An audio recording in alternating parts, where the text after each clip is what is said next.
If Islamic apologetics were the Titanic, 2020 would be the iceberg that sank it.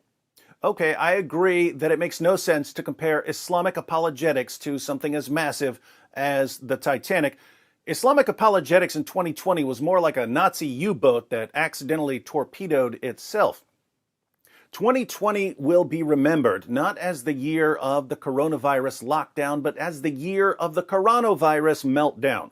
As long as there is warm air in my lungs and cold blood in my veins, the Islamic apologetics meltdown of 2020 will not be forgotten. The meltdown officially started in June when Sheikh Yasir Qadhi admitted that there were holes in the narrative about how we got the Quran. But we can't understand why Dr. Qadhi was compelled to admit this and why there was such a massive backlash without understanding the background. Three things led to the interview and the meltdown.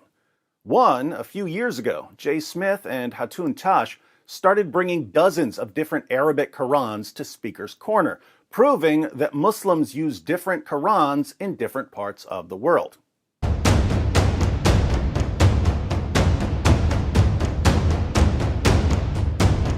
Ever since then, people have been showing Muslims differences in different versions of the Quran, differences which completely destroy the myth of perfect preservation. How many of you know about the Hafs, Wash and Duri Quran? Is that word the same as that word? Yeah, this one is the wash, yeah. And this is what it says. But it's totally different. It's totally different. Yeah. Thank you. Here we have Bushra, Nushra, as a good tied-in to disperse. Is that meaning the same? Number one, I'm not going to look at the English because the English is... Yeah, read the Arabic. The Arabic says Bushra. Yeah. And this says Nushra. Two, Farid of Farid Responds, aka Farid Leaks, leaked some of Yasir Qadhi's private emails in which Dr. Qadhi privately expressed some doubts about the preservation of the Quran. So it became public knowledge that even some Muslim scholars reject the standard narrative. Three, for the past few years, Muslim leaders have been trying to figure out what to do about the massive numbers of Muslims, especially young Muslims, who are leaving Islam. 24% of Muslim youth are leaving Islam. Polls conducted in the Muslim world reveal that up to 5% of Muslims in some of the most conservative Muslim countries in the world are closet atheists. Previously, according to me, when a person from Saudi Arabia or from the Gulf country went to America or went to Western country, the chances that they would deviate from the deen would be maybe 1 or 2%. That's it. But nowadays, the chances are more than 25%. And if we don't take constructive steps to deal with this, it is going to become an avalanche, a tsunami. Now, there isn't much that Muslim leaders can do about this, but no one wants to be the cause of the apostasy, and no one wants to contribute to the apostasy. So, Mohammed Hijab, tactical genius that he is, decided to fix these problems by having Yasir Qadhi on his live stream so that Yasir Qadhi could explain that his emails were misinterpreted and that the people who are claiming that there are different versions of the Quran are wrong and that Muslims should stop leaving Islam because the Quran has been perfectly and miraculously preserved. Unfortunately for Hijab, the interview did not go according to plan. And it's very clear to you and to every single very advanced student and specialist that the standard narrative has holes in it. That's what I'm going to say. The standard narrative does not answer some very pressing questions. And I don't think it is wise to bring it up in public because it should not be said in public. I don't even want to be explicit. It should never be brought up in public. This is not something you discuss amongst the masses, ya akhi. It's not wise. Leave it at that, ya akhi. Muslims immediately started complaining that Dr. Qadhi was destroying their faith in the Quran, so Hijab decided to abrogate that part of the interview. Eventually, he abrogated the entire interview, just like Allah had to abrogate entire chapters of the Quran when Muslims forgot them. Dr. Qadhi, on his channel, had to abrogate the comments section because so many Muslims were complaining that he was increasing their doubts about the Quran. Soon, Dr. Qadhi, like Hijab, had to abrogate the interview. But the damage had been done. Christian apologists started using clips of the interview to show that Muslim scholars and apologists were lying to their listeners about the Quran. Ex-Muslims started using clips of the interview. Even Muslims who don't like Yasir Qadhi started using the interview to attack him. And this has to be probably the most damaging podcast, I think, to date in regards to the Durat and the destruction it caused. He goes on to Mohammed Hijab's platform and starts giving the preservation of the Quran question. But it wasn't a complete disaster for Islam, because the holes in the narrative interview did lead to some epic remixes. That the standard narrative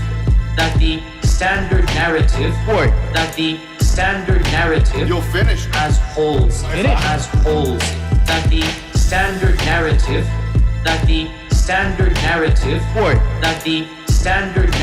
You'll finish. has holes. It has holes. Instead of ignoring the interview or responding to it by providing some kind of evidence for the preservation of the Quran, Muslim apologists around the world decided to lose their minds. When Muslims told Mohammed Hijab that they were having doubts about the preservation of the Quran, Hijab replied by thumping his chest and screaming at them. But every cloud has a silver lining, and Hijab's tantrum gave us another epic remix. And there's weak Muslims in the West. Sending me emails and this, I'm losing my faith and I'm a heart and I'm losing, get the hell out, you are never a strong believer in the first place, you weakling. You're a weakling because you don't know your tradition. You're sitting there watching Netflix and you don't read the books of Islam. That's why you are where you are.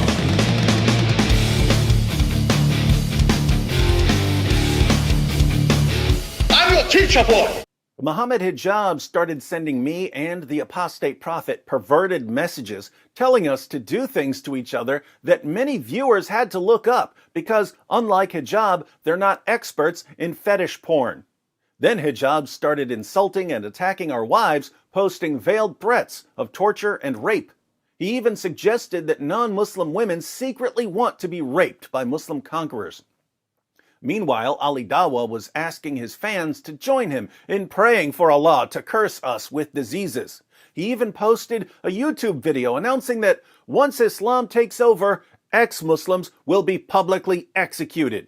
There's a reason why there's a capital punishment, because people like you, little weaklings who leave their religion and cause corruption in the land by spreading it, the capital punishment in Islamic law would be applied to you. We have no doubt, and we're proud of that.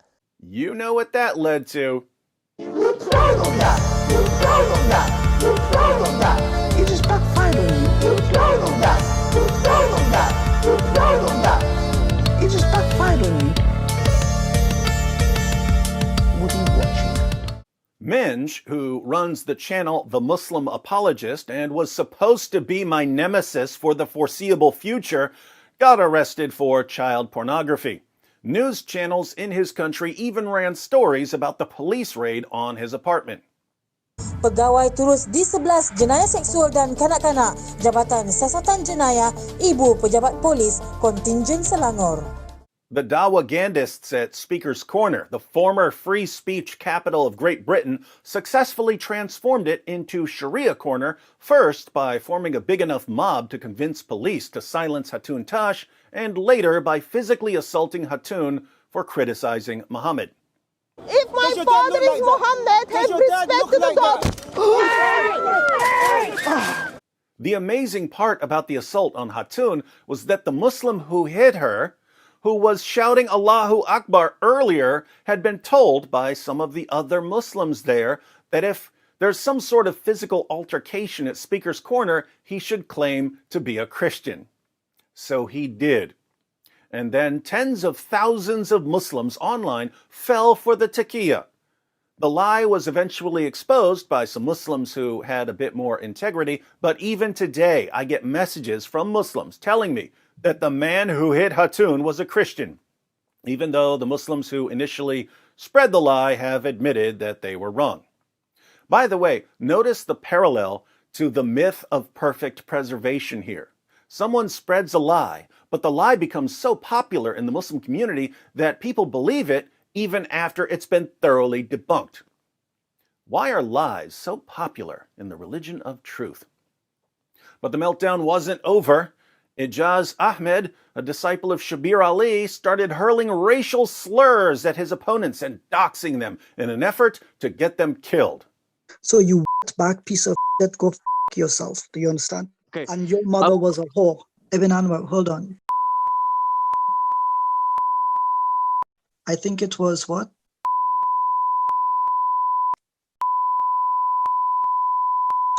Sister. Oh wow, you're doxing me. Right. You will be found. It is public information, but it wasn't intended for Did you just say you will be found? Did he literally just say that you will be found? Mohammed Hijab, Ali Dawah, Farid Leaks, and Adnan Rashid then joined forces and begged their followers to complain to Patreon so that Patreon would demonetize me and the apostate prophet. Not only did Patreon not demonetize us, we ended up getting hundreds of new supporters. And the entire time all of this was going on, Sheikh Yasir Qadhi was filing false copyright complaints against anyone who posted clips of his holes in the narrative interview.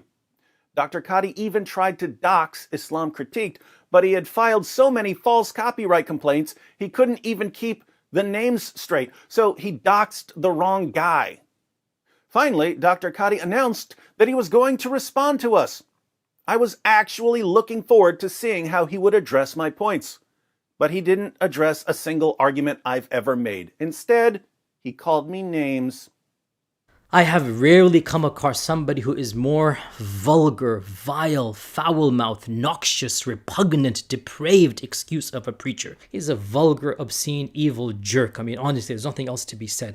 Yes, the so-called scholar who kicked off the 2020 Islamic Apologetics meltdown tried to undo the damage he had done by lying, doxing, and name-calling. And to this day, he just can't figure out why so many people are leaving his religion. But he did teach everyone a new word.